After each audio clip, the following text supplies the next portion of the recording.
in this lesson, we're going to take a look at our normal map and see what it looks like on our object. All right, so once you have done a quick test on your normal map, you want to apply that to the object. You want to see what that normal map looks like, take a look, see if there's any problems with the smoothing groups. Maybe we have some errors on the normal map. We always want to make sure that we test that before we go in and create the final normal. Okay, so let's go ahead and apply a new material to this, and I'm just going to call this material normal test. Okay, and then I'm going to come in and just apply that to the object, so it's that gray color there. And then I'm also going to bump up the specular on that and give it a little bit of glossiness. And let's make sure we apply that. And then I'm going to double click on the bump.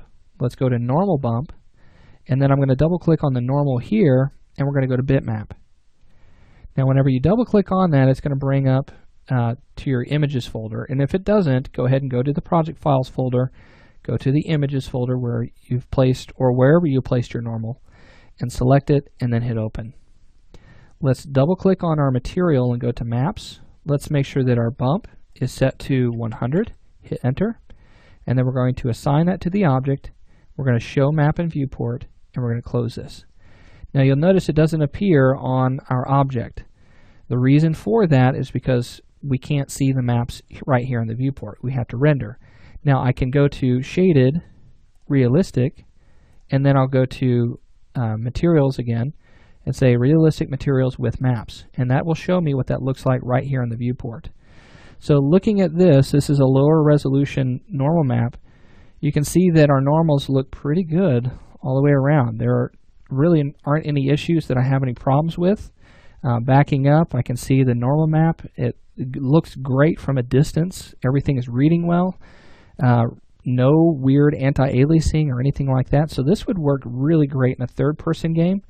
And coming up close, it would even look great in a first-person game.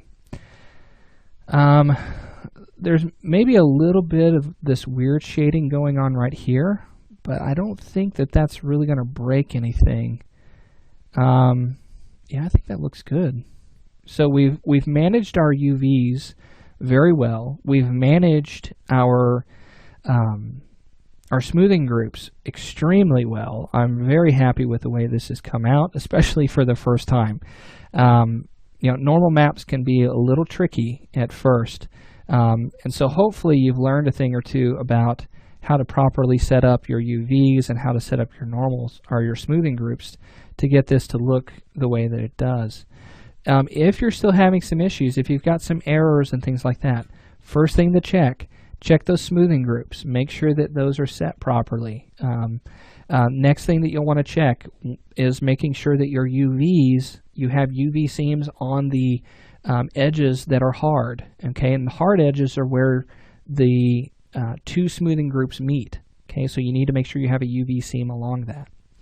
All right, so I'm happy with that test bake. We can go ahead and we can bake out a higher resolution normal map of that. But instead, what I'm going to do is I'm going to go ahead and set up the cages for the other pieces, and you want to go ahead and do your test bakes for that. So when we come back in the next lesson, I'm going to have all of those tested, looking at their normals, making sure that everything looks great, and then we'll come back if we need to make any adjustments.